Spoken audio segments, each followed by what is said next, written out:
미국 증시를 통해 한 주간 증시를 전망해보는 1월 셋째 주 주간 증시 브리핑 시작합니다. 먼저 1월 13일 기준 뉴욕 증시 마감 상황 체크해 보겠습니다. 지난주는 12월 소비자 물가지수가 14개월 만에 최저치를 기록하면서 인플레이션 둔화에 대한 기대감에 3대 지수 일제히 상승 마감했습니다. 다우지수는 0.33% 오르며 34,301.6일에 나스닥은 10년물 국채금리 하락과 연준의 피벗 기대감에 0.71% 상승하며 11,000선에서 거래를 마쳤습니다. 마지막으로 S&P 500 지수도 0.4% 오름세를 나타내며 3,900선에서 장을 마감했습니다. 네, 그럼 더 자세한 미국 증시 상황 최영희 더구로증권 IT 에디터와 함께 알아보도록 하겠습니다. 안녕하세요. 네, 안녕하세요. 네, 지난주 3대 지수 모두 일제히 상승하면서 이제 장을 마감을 했는데 전반적인 이제 흐름부터 짚어주시죠. 네, 지난주 뉴욕 증시 3대 지수는 일제히 급등세를 마감했습니다.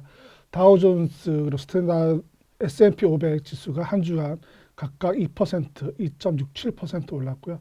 나스닥 지수는 무려 4.82% 급등했습니다.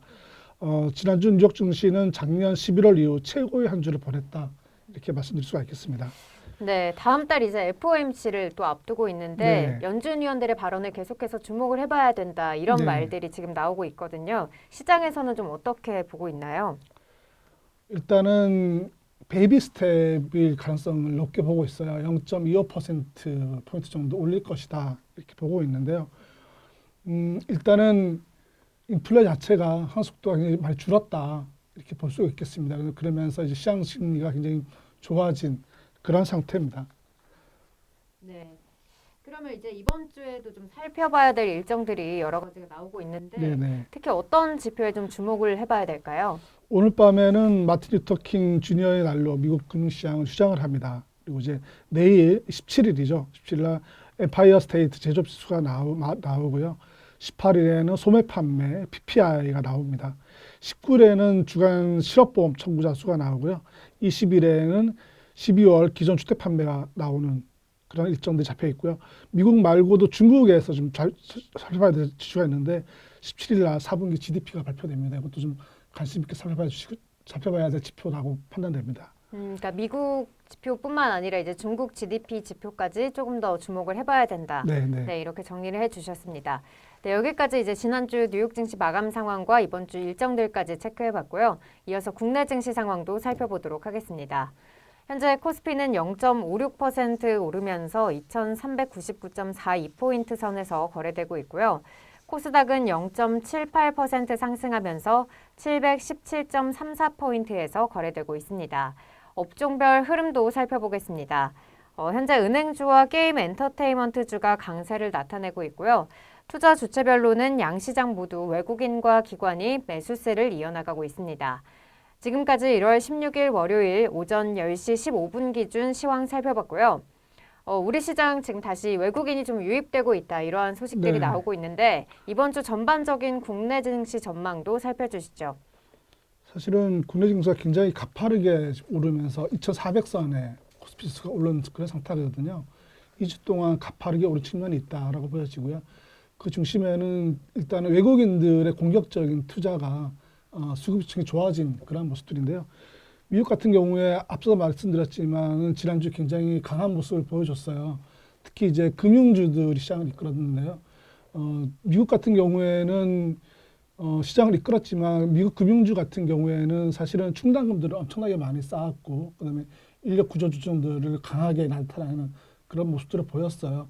그러면서 오히려 미국 연준의 매파적인 발언에도 불구하고 강한 매수세가 유입됐거든요. 그런 것들이 국내에도 긍정적인 모습을 보여줬는데 국내 시장도 오늘도 마찬가지지만 지난주에도 금융주들이 상당히 강한 모습들을 보여줬고요. 물론 이제 삼성전자를 비롯해서 시가총액 상승률도 좋았지만 금융주들의 모습들이 오늘 또 강한 모습들을 보여주고 있거든요. 당분간 이런 모습들이 이어질 걸로는 보여지는데 다만 레벨 자체는 좀 조심해야 될 구간에 왔다 이렇게 보여집니다. 지금 이번 주 국내 증권사들의 코스피 밴드를 보면은 2,300에서 2,400대 초반 정도로 보여지거든요. 근데 벌써 2,400대까지 올라온 상황이다 보니까 공격적으로 추격 매수하기에는 다소 좀 부담스러운 측면들이 있다. 이렇게 보여지고요. 이번 주에도 역시 미국 시장에서는 연준 의원들에게 매파적인 발언들이 계속적으로 이어질 것 같아요. 그런 측면에서는 좀 흔들릴 가능성이 있다. 이렇게 판단되기 때문에 역시 공격적인 추격 매수는 좀 자제하자.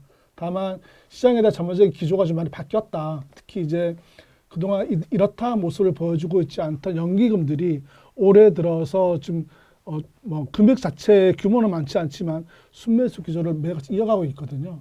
그런 면에서는 일단 바닥은 확인한 것이 아닌가라고 보여집니다. 따라서 긍정적인 모습을 가져가되 추격 매수보다는 저점을 노리는 전략들이 필요하고요. 개별주보다는 이제 대형주 중심으로 좀 접근해 봐야 되지 않나 싶습니다. 낙폭이 과대한 대형주 중심으로 해서 밀리면 좀 모아가는 전략들을 가져가는 게 좋겠다 이렇게 판단됩니다. 그러니까 지금 현재 우리 시장이 좀 급격하게 상승을 한 면이 없지 않아 있기 때문에 네네. 조금 보수적으로 접근을 하면 좋을 것 같다. 그리고 대형주 중심으로 조금 매수 전략을 가져가면 좋을 것 같다. 네, 이렇게 말씀해 주셨고요. 그리고 이제 그동안에 또 움직임이 없었던 연기금이 움직임을 좀 보이면서 네네. 이제 저점을 찍었다는 신호로 조금은 해석할 네. 수 있다. 네, 이렇게 정리를 해보면 될 것 같습니다. 네, 지금까지 최영희 더그로증권 IT 에디터와 함께 미증시와 국내 증시 각 이슈들에 대해서 짚어봤습니다.